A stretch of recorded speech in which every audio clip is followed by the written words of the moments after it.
The dust settled on the road as the stagecoach pulled into Redemption Springs, the wooden wheels creaking to a halt in front of the town's only hotel.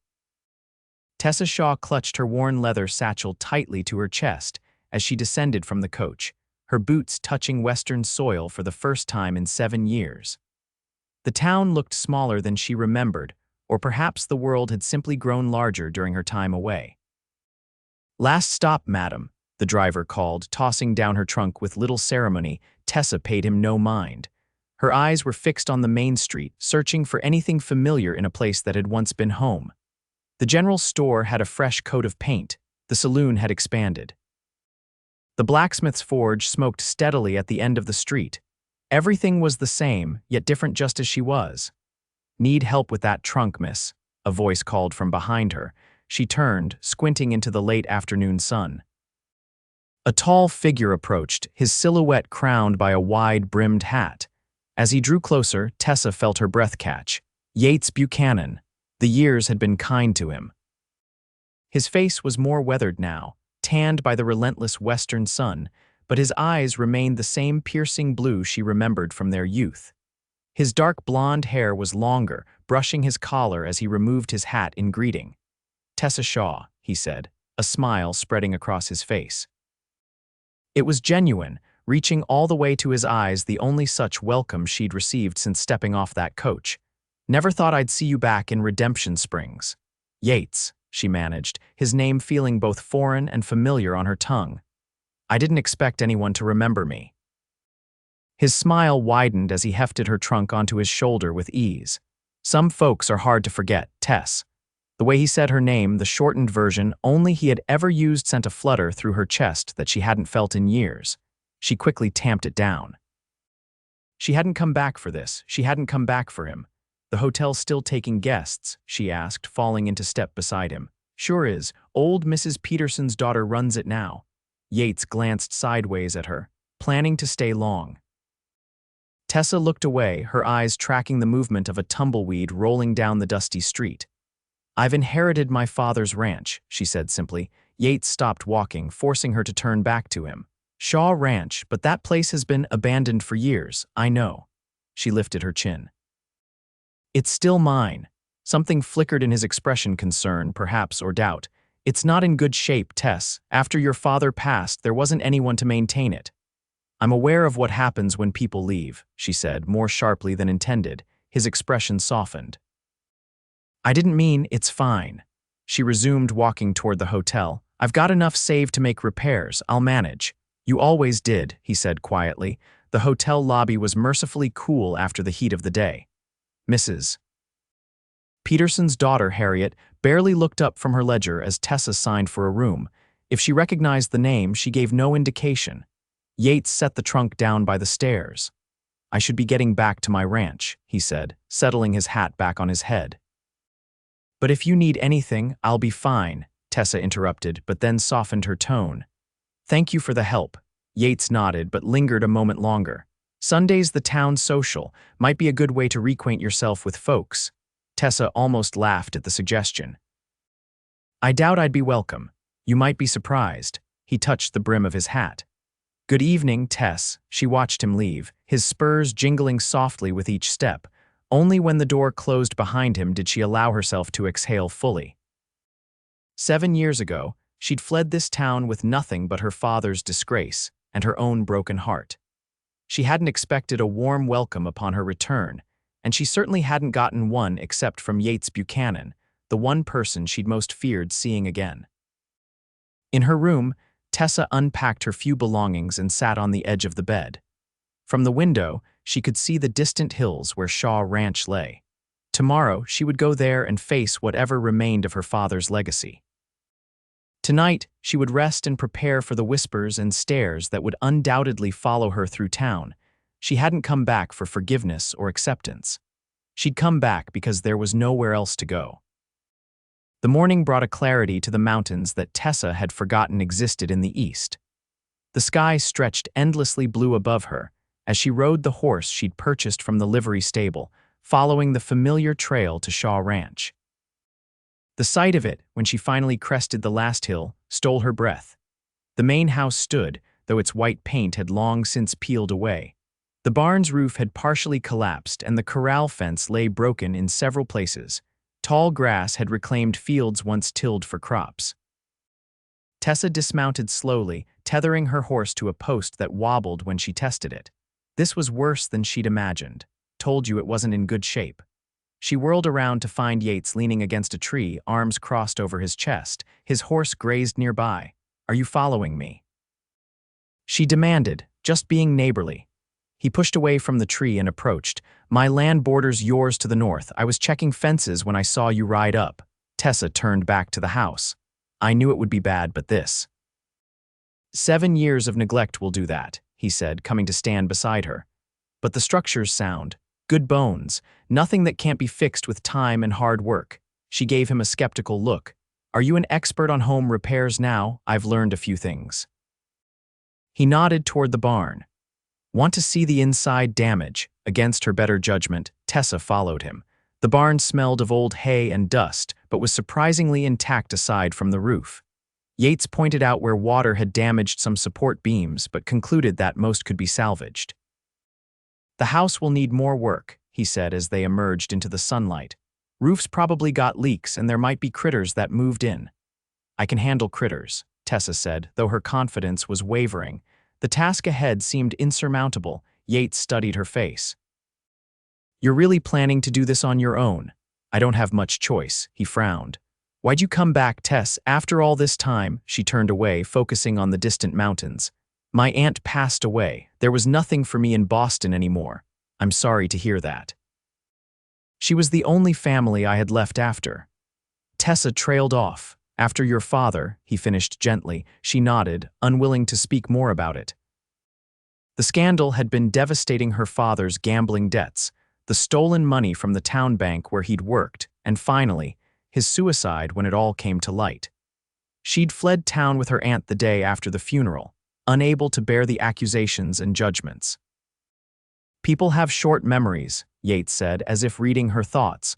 "Not in Redemption Springs, they don't." He stepped closer. "Let me help you with the ranch," she stiffened.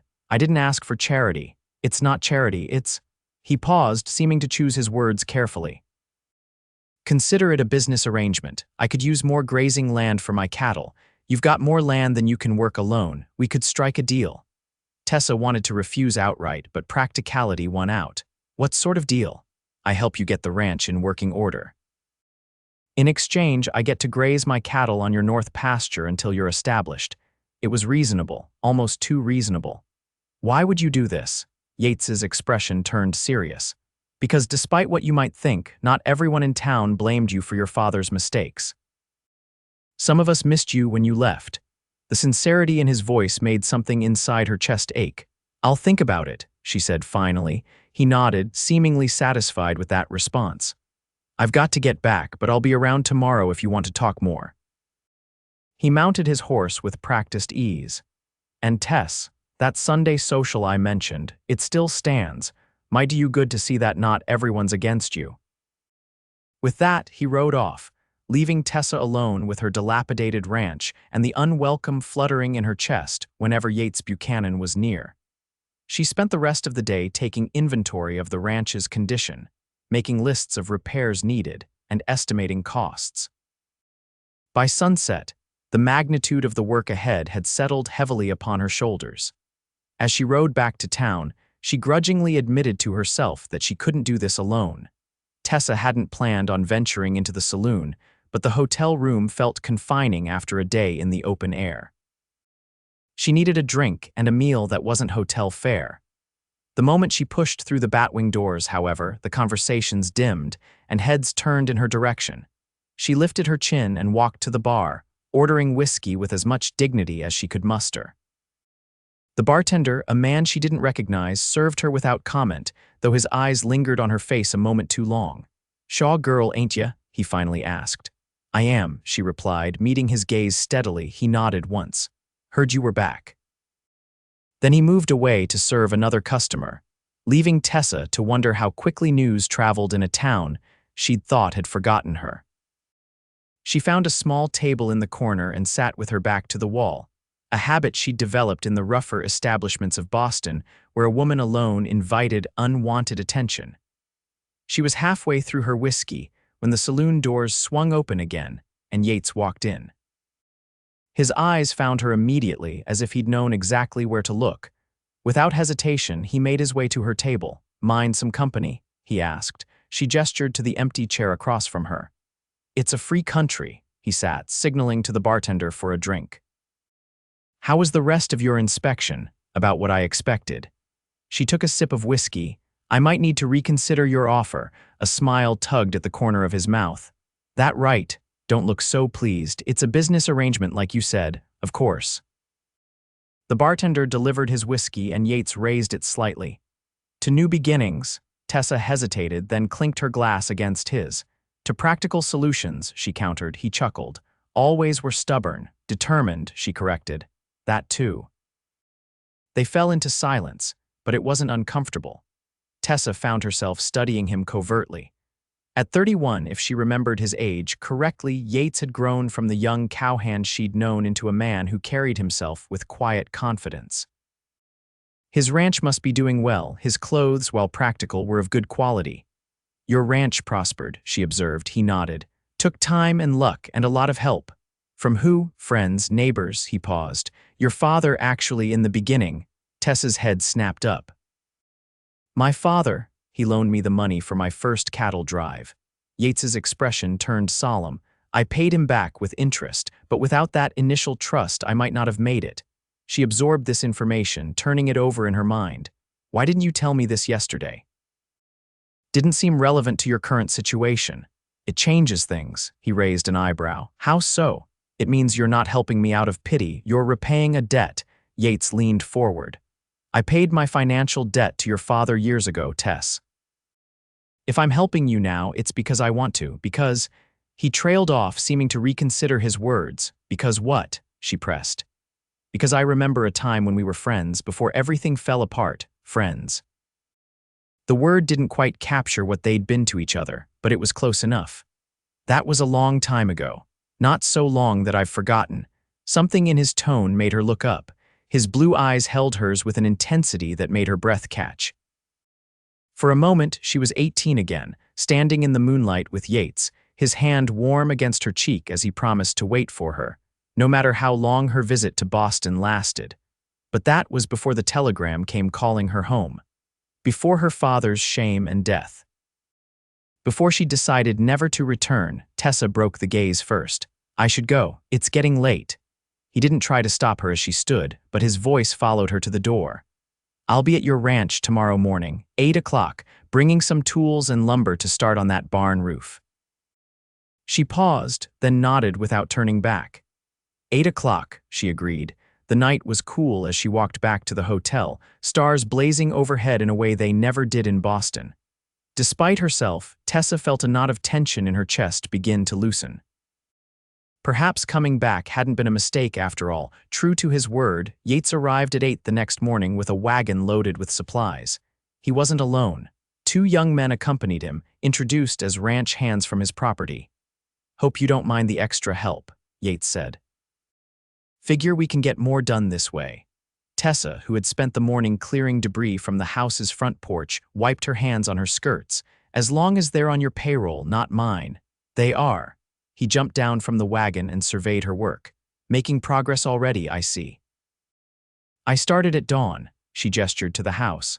"Found some furniture inside that's salvageable. The stove seems intact, though it needs cleaning." "Good. Luke, Wes, start unloading that lumber by the barn," Yates instructed his men. "We'll get that roof patched first." For the next several hours, the ranch came alive with the sounds of work. Hammers pounded, wood creaked, and occasionally laughter drifted from the barn where the men worked. Tessa continued her efforts on the house, sweeping out years of dust and debris, scrubbing floors, and airing out rooms that had been sealed tight for too long. By midday, she had cleared the kitchen enough to use the stove. She found a dented coffee pot in a cupboard and brewed coffee for everyone, carrying it out to the barn. The transformation was already visible. Half the roof had new planks, and the men were working on reinforcing the support beams below. "Coffee," she announced. Yates looked down from his perch on a rafter. His shirt was damp with sweat, sleeves rolled up to reveal forearms corded with muscle. "Just in time," he said, climbing down. "Men, take a break." Luke and Wes gratefully accepted cups of the strong brew. After a few moments of awkward silence, they began to ask Tessa questions about Boston, seemingly genuinely curious about the big city. "Is it true the buildings are so tall you can't see the tops of them?" Luke asked. "Some are," Tessa admitted. "Though I prefer the view here." "What did you do there, madam?" Wes inquired. "For work, I mean." "I was a seamstress," she said. "My aunt had a shop." Yates looked surprised. "You sewed for a living?" "I did more than sew," Tessa corrected. "I designed dresses, ladies' fashions. We did well enough." "Huh," Yates said thoughtfully. "Never pictured you in that life." "What life did you picture me in?" she asked, curious despite herself. He smiled slightly. "Oh, I always figured you'd end up running this ranch. You were the only one who loved it as much as your father did." His words struck a chord. He was right. Despite her years away, she had never stopped thinking of this land as home. "Well," she said softly, "here I am." "Here you are," he agreed, his eyes holding hers for a long moment. The afternoon continued in much the same way, with steady progress on both house and barn. By sunset, the barn roof was patched, the worst of the support beams replaced, and the house was clean enough that Tessa felt she could move in the next day. As his men loaded tools back into the wagon, Yates walked with Tessa to the edge of the porch. "You've done more in one day than I expected to accomplish in a week," she admitted. "Thank you." "We've only just started," he said. "Tomorrow we'll fix that corral fence so you can bring in some livestock. No ranch is complete without animals." "I was thinking of chickens to begin with," Tessa said, "and maybe a milk cow." "Good thinking. Start small." He hesitated. "You still coming back to town tonight?" "Yes." "I need to get the rest of my things from the hotel, but I'll move in tomorrow." He nodded. "I'll ride in with you if you don't mind. Need to pick up some supplies at the general store." They rode side by side as the day's last light painted the hills in gold and shadow. Tessa found herself stealing glances at Yates's profile, wondering about the years that had passed. What had shaped him into this man who seemed so steady, so sure of himself, and why had he never married? Surely there had been opportunities for a successful rancher like himself. "Something on your mind?" he asked, catching her looking. "Just wondering what happened to some of the people I used to know," she said, deflecting. "Mary Cooper, the Hendersons." Mary married a man from Denver, moved away about 5 years back. The Hendersons still own the mercantile. He paused. "If you're wondering about Sheriff Daniels, he retired last year. His son took over." Sheriff Daniels had been the one to arrest her father. Tessa felt a tightness in her throat at the memory. "I wasn't asking about him." "No, but you were thinking it." She didn't deny it. "And the bank, new management after. Well, after everything, it's stable now." They rode in silence for a while before Tessa asked the question that had been nagging at her. "Does everyone still remember what my father did?" Yates considered this. "Some do, some don't care anymore. Some new folks probably don't even know the story. But you remember." "I remember a man who was kind to me when I needed it, who made a terrible mistake and paid the ultimate price for it." He looked at her directly. "And I remember his daughter who suffered for his sins despite her innocence." His words, spoken with such certainty, brought unexpected tears to her eyes. She blinked them away quickly. "Not everyone would call me innocent. You knew nothing about the embezzlement." "No, but I knew about the gambling. I should have said something, done something." "You were barely 18, Tess." They had reached the outskirts of town. Tessa drew her horse to a stop. "Do you really believe what you're saying, that I bear no responsibility?" Yates stopped beside her. "I believe that you've carried a burden that wasn't yours to bear for 7 long years. And I believe it's time to set it down." She studied his face in the fading light, looking for any sign of deception or pity. She found only sincerity. "I'll see you tomorrow then," she asked, changing the subject. 8 o'clock, he confirmed. As they parted ways at the hotel, Tessa felt something shift inside her, a small, tentative unfolding of hope that perhaps Redemption Springs might once again become a place she could call home. The days that followed fell into a rhythm. Yates and his men would arrive at 8 each morning, and together they would work on bringing Shaw Ranch back to life. The house became habitable, with a sound roof and clean rooms. The barn stood strong again, ready for livestock. The corral fence was mended, and Yates helped Tessa select a milk cow, 4 chickens, and 2 sturdy work horses from a neighboring ranch. Other townspeople began to take notice of the activity. Some, driven by curiosity, stopped by with offerings: a jar of preserves, a loaf of fresh bread, a basket of vegetables from a garden. Their reception of Tessa was cautious but not hostile, and she found herself cautiously hopeful. On the 5th day, as they sat on the porch eating a simple lunch Tessa had prepared, Yates brought up the social again. "It's this Sunday," he reminded her. "Everyone will be there." "All the more reason for me to stay away," Tessa replied, though with less conviction than before. "Or all the more reason to come, face everyone at once, get it over with." He took a bite of his sandwich. "Besides, I'd like to dance with you." The casual way he said it made her heart skip. "Dance with me, unless you've forgotten how." "I haven't forgotten," she said quietly. He smiled. "Good, then it's settled. I didn't say I'd go, but you will." His confidence was both irritating and endearing. "Wear something nice. Not that you don't always look nice," he added quickly. "But you know what I mean." She did know. And despite her reservations, Tessa found herself looking forward to the social in a way she hadn't anticipated. That evening, after Yates and his men had left, she opened her trunk and examined the few dresses she'd brought from Boston. None seemed quite right for a country social. Then her fingers touched something at the bottom of the trunk, a dress she'd designed herself but never worn, packed on a whim when leaving Boston. It was simpler than her city dresses, but more elegant than what the local women typically wore. The blue fabric would bring out her eyes, and the cut would flatter her figure without being inappropriate for a small town gathering. Sunday arrived clear and warm. Tessa spent the morning tending to her small collection of animals and cleaning the house, trying not to think about the evening ahead. By late afternoon, she could delay no longer. She bathed using water heated on the stove, washed and styled her hair, and finally donned the blue dress. The mirror in her bedroom reflected a woman she hardly recognized, poised, attractive, with a touch of color in her cheeks that hadn't been there when she first arrived in Redemption Springs. A knock at the door startled her from her contemplation. She found Yates on her porch, hat in hand, dressed in his Sunday best dark pants, a crisp white shirt, and a vest that emphasized his broad shoulders. "You said you'd meet me there," she said, flustered. "Changed my mind, thought you might appreciate an escort." His eyes traveled appreciatively over her dress. "You look beautiful, Tess." The compliment warmed her more than it should have. "Thank you, you clean up well yourself." He offered his arm. "My wagon's out front, shall we?" The town hall was already lively when they arrived, lanterns glowing in the dusk, the sound of a fiddle and piano spilling into the street. Tessa hesitated at the entrance, suddenly uncertain. "It'll be fine," Yates murmured, his hand warm at the small of her back. "I'm right here."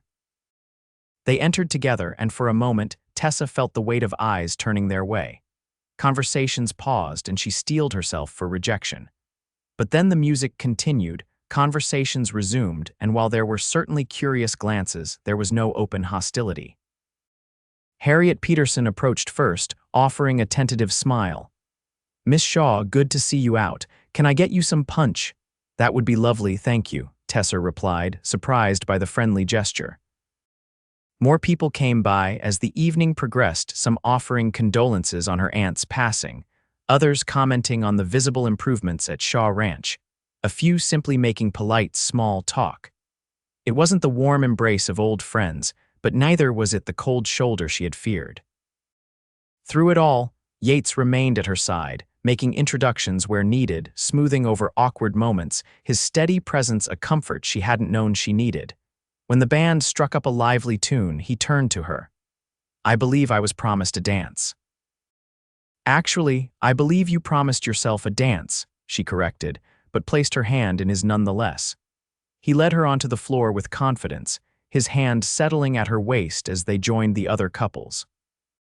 The steps came back to Tessa easily, muscle memory from countless dances in her youth.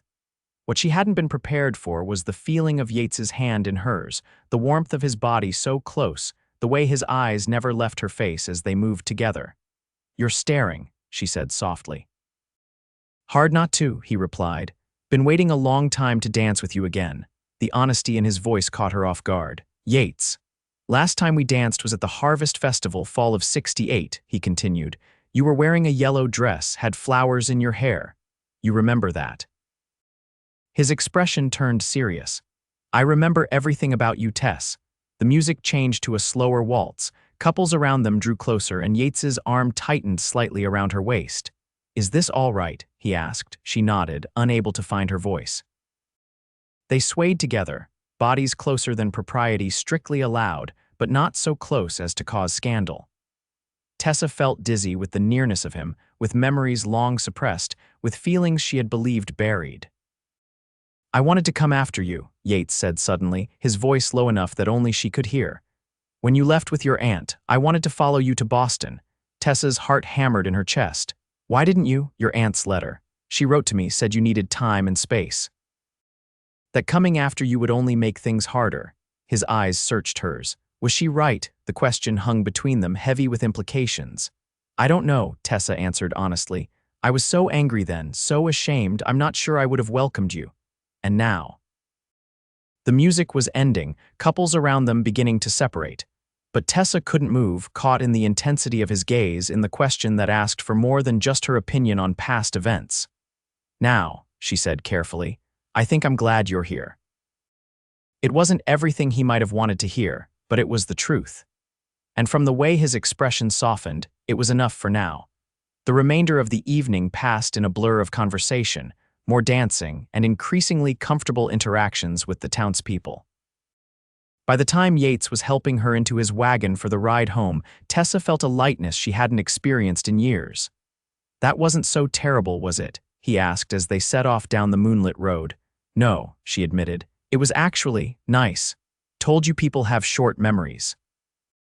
Or perhaps they're just willing to give second chances." He glanced at her. "Speaking of second chances, Yates," she warned, "don't push." He fell silent for a moment. "Fair enough, but I want you to know something, Tess. I never stopped thinking about you, not once in 7 years." The confession hung in the air between them, sincere and raw. Tessa didn't know how to respond. Part of her wanted to confess that she too had carried thoughts of him through the years. Another part, the cautious, wounded part, urged her to maintain distance. "It's been a lovely evening," she said finally. "Let's not complicate it." He accepted this with a nod, though she could see the disappointment in his profile. They completed the journey to her ranch in comfortable silence, the night air cool around them, stars brilliant overhead. At her door, Yates helped her down from the wagon, his hands lingering at her waist a moment longer than necessary. "Good night, Tess. Good night," she replied. Then impulsively she added, "Thank you, for tonight, for everything you've done," he smiled, touching the brim of his hat. "My pleasure, I'll see you tomorrow. 8 o'clock. 8 o'clock, she echoed. As his wagon disappeared down the road, Tessa stood on her porch, touching the fabric of her dress where his hands had rested during their dance. Something was changing inside her, a thawing of the frozen parts of her heart, a cautious reawakening of feelings she had long denied. She wasn't ready to name it yet, but as she entered her house, now truly becoming a home again, she acknowledged that Yates Buchanan was becoming far more than just a neighbor or an old friend. And that realization was both thrilling and terrifying. The following weeks brought continued progress on the ranch. With Yates's help, Tessa established a vegetable garden, repaired fencing on the far pastures, and even brought in a small herd of sheep, a modest beginning that she hoped to expand as finances allowed. More significant than the physical improvements, however, was her gradual reintegration into the community. After the social, invitations began to come her way to church services, to quilting circles, to simple gatherings for coffee and conversation. Not everyone welcomed her with open arms, but the majority seemed willing to separate Tessa from her father's misdeeds. Through it all, Yates remained a constant presence, arriving each morning at 8, working alongside her until dusk, his quiet strength and unwavering support a foundation she came to rely upon. They fell into easy companionship, sharing meals, trading stories, occasionally disagreeing but always finding common ground. One evening in late summer, as they sat on her porch watching the sunset, Tessa found herself studying his profile. "Why aren't you married?" she asked abruptly. Yates turned to her, surprise evident in his expression. "That's direct, just curious. A successful rancher like you could have had his pick of women." He was silent for a moment, considering the question. "Never found the right woman, I suppose, in 7 years. Not one suitable prospect in all of Wyoming territory." She kept her tone light, teasing. "Oh, there were prospects." He leaned back in his chair. "Just none that measured up to my standards." "And what standards would those be?" He looked at her then, his gaze steady. "Intelligence, strength. Beauty, of course. But most importantly, the ability to make me feel the way I felt at 18, dancing with a girl in a yellow dress with flowers in her hair." Tessa's breath caught. "Yates, you asked," he said simply. "I'm just being honest." The air between them seemed to thicken, charged with unspoken feelings and memories. Tessa stood abruptly. "It's getting late. You should probably head back to your ranch." He rose as well, accepting her deflection without comment. "Got an early cattle drive tomorrow anyway. Might not make it over for a few days. That's fine, I've got plenty to keep me busy."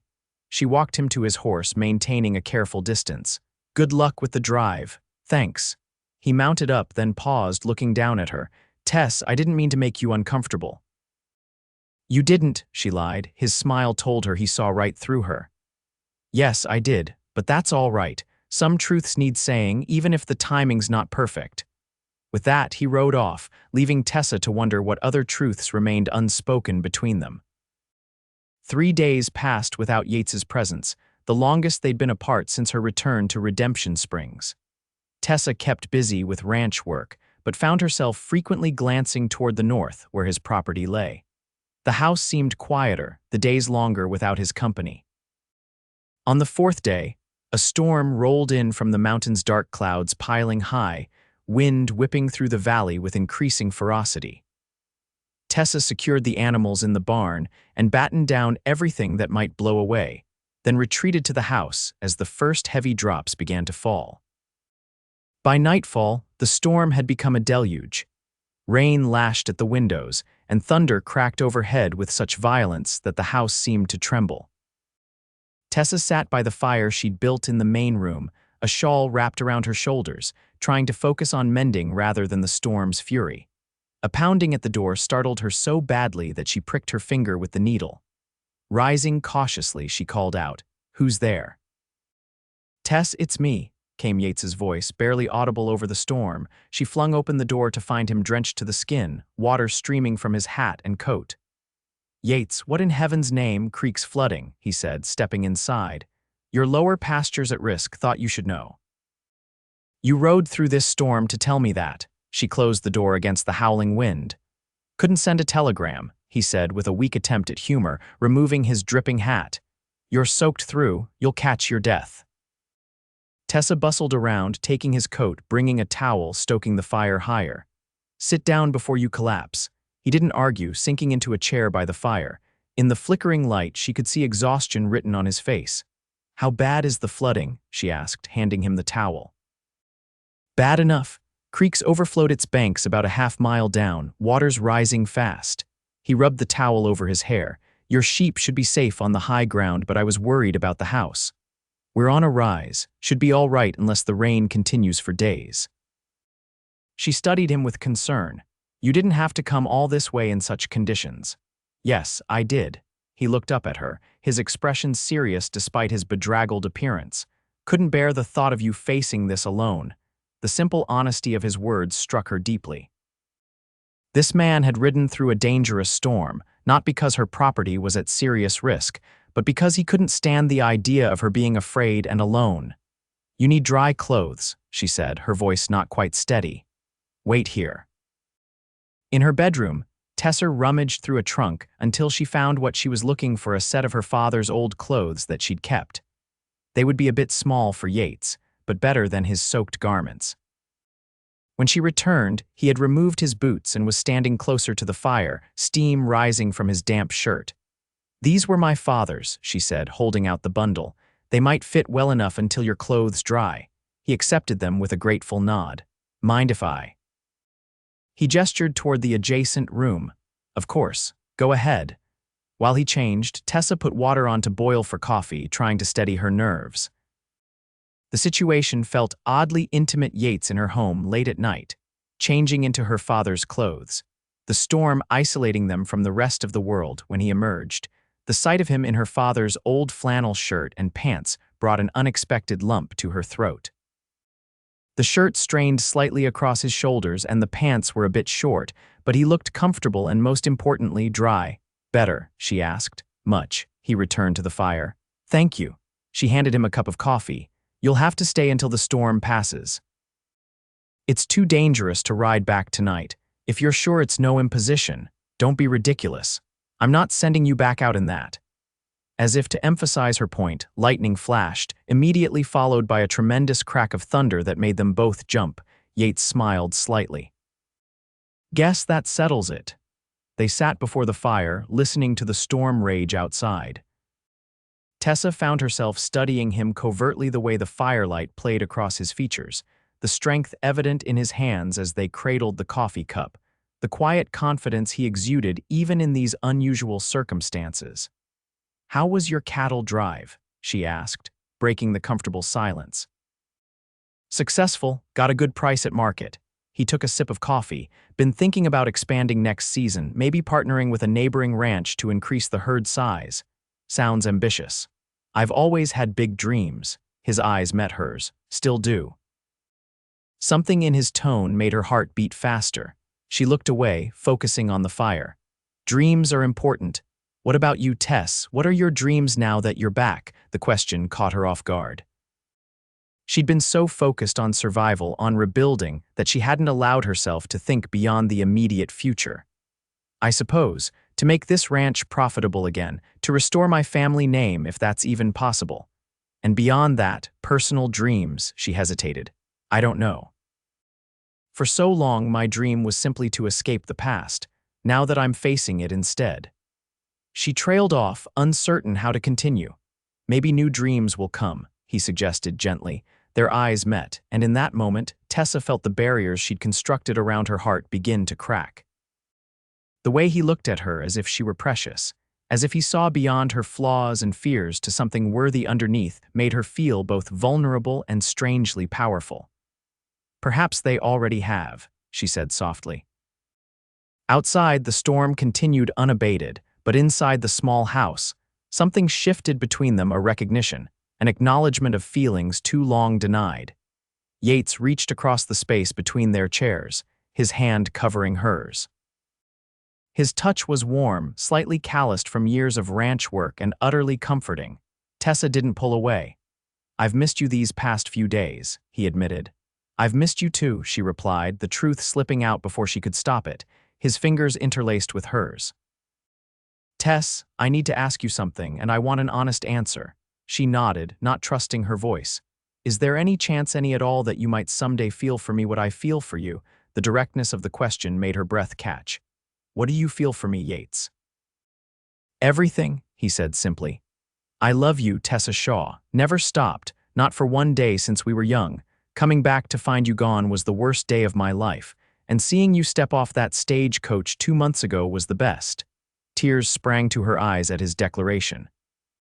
You make it sound so simple. It is simple. Loving you is the easiest, most natural thing I've ever done. His thumb traced circles on the back of her hand. The question is, can you love me back? Tessa looked down at their intertwined hands, then back up to his face. In his eyes, she saw hope, vulnerability, and unwavering devotion, and in that moment she knew her answer. I already do, she whispered. I think part of me always has. The smile that broke across his face was like sunrise after the longest night. He rose from his chair, drawing her up with him. Standing before the fire, he cupped her face in his hands with infinite gentleness. May I kiss you, Tess? In answer, she closed the distance between them, her lips meeting his in a kiss that felt both like coming home and embarking on the greatest adventure of her life. His arms encircled her waist, pulling her closer, and she wound her arms around his neck, fingers threading into his hair. When they finally broke apart, both slightly breathless, he rested his forehead against hers. "I've waited 7 years to do that. Was it worth the wait?" She asked, a smile playing at her lips. "Every second," he assured her, before claiming her mouth again. Outside, the storm gradually began to subside, rain softening to a gentle patter against the windows. But inside, a different kind of storm was brewing, one of passion long suppressed, of emotions finally given voice, of two hearts beating in sync at last. Morning dawned clear and bright, the storm having washed the world clean. Tessa woke to sunlight streaming through her bedroom window and the knowledge that nothing would ever be the same again. She and Yates had talked long into the night, sharing memories, confessing fears, planning a future that now seemed possible, inevitable, even. He had been a perfect gentleman, sleeping on the small sofa in her sitting room despite her protests that it was too short for his tall frame. But he'd been adamant about respecting her reputation, especially now that they had acknowledged their feelings. "I aim to do this properly," he'd said. "Court you, marry you if you'll have me." The memory brought a smile to her face as she dressed quickly and moved to the kitchen to start breakfast. She found Yates already there, stoking the stove, his clothes now dry and back on his frame. "Good morning," she said softly. He turned, his face lighting up at the sight of her. "Morning." He crossed to her, placing a gentle kiss on her forehead. "Sleep well, better than I have in years," she admitted.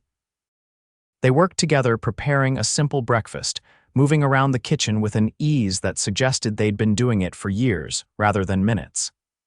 As they ate, Yates outlined his plan to check the creek and assess any damage from the flooding. "I should ride back to my ranch first, make sure everything's secure there, then I'll return and we can survey your property together." Tessa nodded, but a sudden worry crept into her thoughts. "Yates, about last night," he looked up sharply, having regrets already. "No," she hurried to assure him. "Not at all, but I'm wondering how the town will react when they learn about us." Understanding dawned in his expression. "You're worried they'll judge you again, that being with me will somehow revive old scandals. Not just for my sake, but for yours. You have a reputation in this community. I wouldn't want to damage it." Yates reached across the table to take her hand. "Tessa Shaw, do you honestly think I give a damn what anyone thinks about who I choose to love? I waited 7 years for you. I'd wait 7 more if that's what it took. And I'd face down every wagging tongue in Wyoming territory for the chance to call you mine." His vehemence surprised her. "You really mean that? Every word?" He squeezed her hand. "Besides, times have changed. You've been back 2 months now, and most folks have accepted you. Those that haven't aren't worth worrying about." She wanted to believe him. More than that, she wanted to be the kind of woman who deserved such unwavering devotion. "Then I suppose we have nothing to hide." His smile warmed her from the inside out. "That's my girl."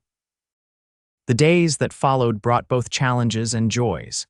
The creek's flooding had indeed damaged some of Tessa's lower pasture, but with Yates's help, they repaired fences and redirected water flow to prevent future problems. More significant, however, was the shift in their relationship. True to his word, Yates courted her properly, bringing flowers, taking her on rides to his favorite spots in the hills, escorting her to church and social gatherings.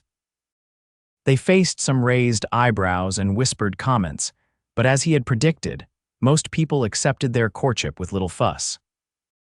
By mid-autumn, with the aspens turning gold and the first hint of winter in the air, Yates formally proposed during a picnic on the hillside overlooking both their properties.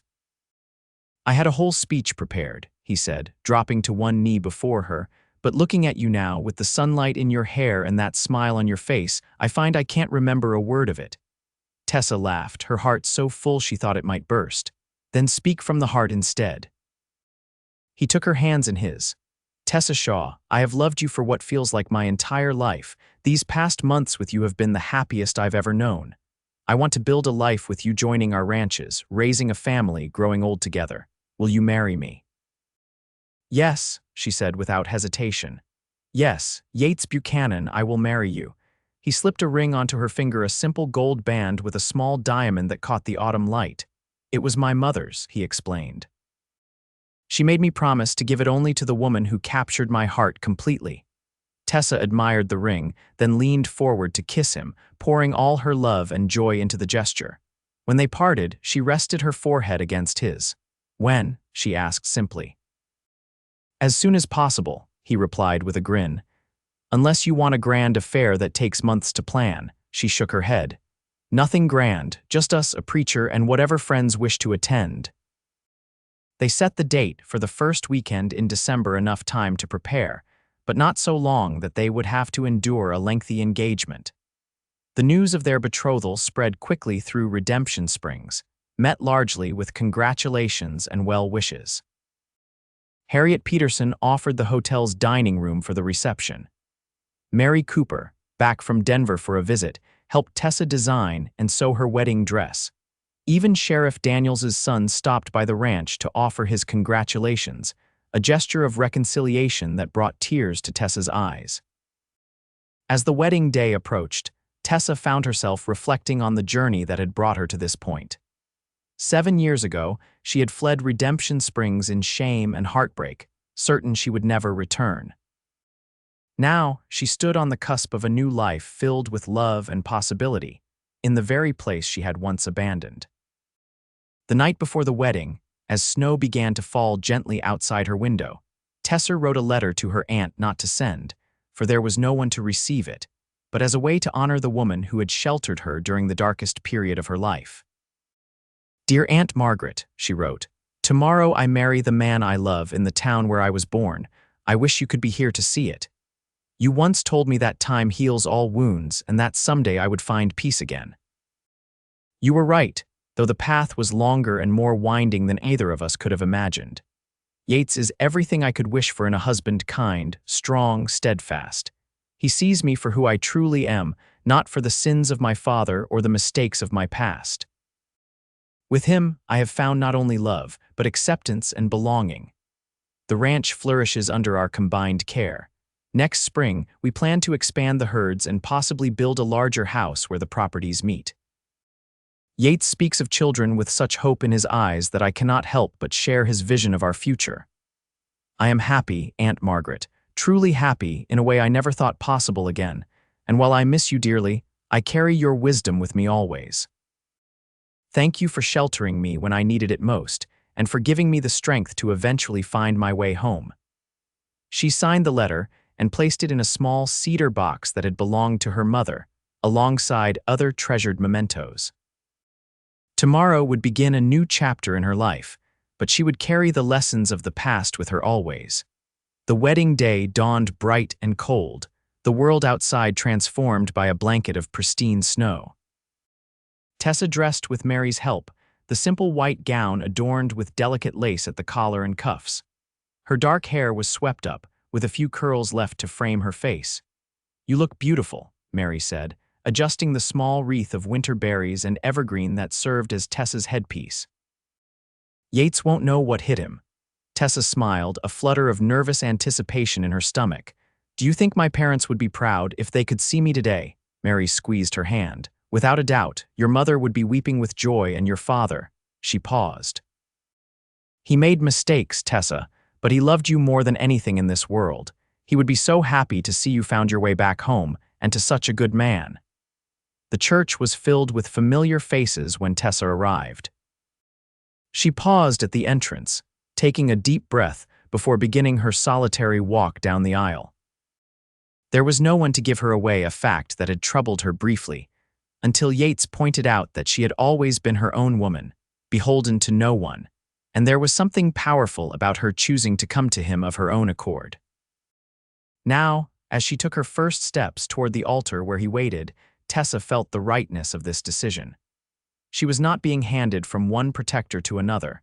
She was joining her life to his as an equal partner, bringing all that she was to their union. Yates watched her approach, his expression a mixture of awe and adoration that made her heart swell. When she reached him, he took her hands in his eyes never leaving her face. "You came back," he whispered, words meant only for her, "and you were waiting," she replied softly. The ceremony itself was brief but heartfelt. They exchanged vows they had written themselves, promises not only of love and fidelity, but of partnership, respect, and unwavering support through whatever challenges life might bring. When the preacher pronounced them husband and wife, Yates kissed her with such tenderness that Tessa felt tears spring to her eyes. The congregation erupted in applause and cheers as they turned to face their friends and neighbors not as outsiders or objects of gossip, but as a respected couple beginning a life together. The reception at the hotel was joyous and lively. Music played, food and drink flowed freely, and even the most reserved members of the community seemed caught up in the celebration. Tessa found herself welcomed into conversations and embraces with a warmth she had not dared to hope for upon her return to Redemption Springs. As evening approached, Yates led her onto the floor for their first dance as husband and wife. The band struck up a waltz, the same melody they had danced to at the social months earlier. "Happy?" Yates asked, holding her close as they moved in perfect sync. "Completely," she answered and meant it. "And you, more than I ever thought possible." He spun her gently, then pulled her back into his embrace. "Do you remember what I told you that night on your porch about why I never married?"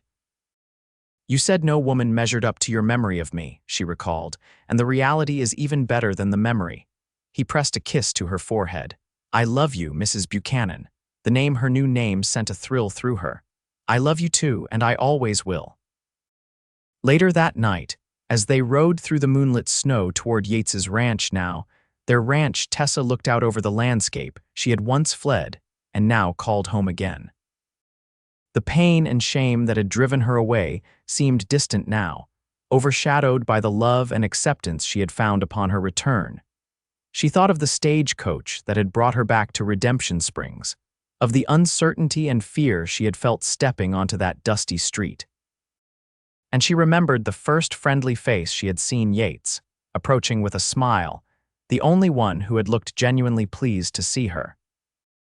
Now, as they approached the warmly lit house where they would begin their life together, Tessa silently thanked whatever fate or providence had led her back to this place, and to this man who had never stopped believing in her, even when she had stopped believing in herself. Spring came early to Redemption Springs that year, bringing new life to the joined ranches. Tessa and Yates worked side by side, expanding their herds, planting crops, and beginning construction on a new house at the spot where their properties met, a symbol of their union, neither fully on one property nor the other, but creating something new together. By the time summer arrived, Tessa had news that brought tears of joy to Yates's eyes. Their first child would arrive in the winter, completing the family they had begun to build. Standing on the porch of their new home one evening, watching the sunset paint the hills in gold and crimson, Yates wrapped his arms around Tessa from behind, his hands resting gently on her still flat stomach. "Did you ever imagine," he asked, "that day when you stepped off the stagecoach, that this would be your life in just over a year's time?" Tessa leaned back against his solid strength, covering his hands with her own. "Never in my wildest dreams," she admitted. "I came back because I had nowhere else to go. I stayed because I found everything I ever wanted. And I found everything I'd been waiting for," he murmured, pressing a kiss to her temple. Together, they watched as the first stars appeared in the deepening blue of the sky, not as two lonely souls seeking connection, but as partners who had found in each other the courage to face the past, the joy of sharing the present, and the hope of building a future richer than either had dared to imagine. In Redemption Springs, they had both found exactly what the town's name promised: redemption, renewal, and the chance to begin again. And in each other they had found home.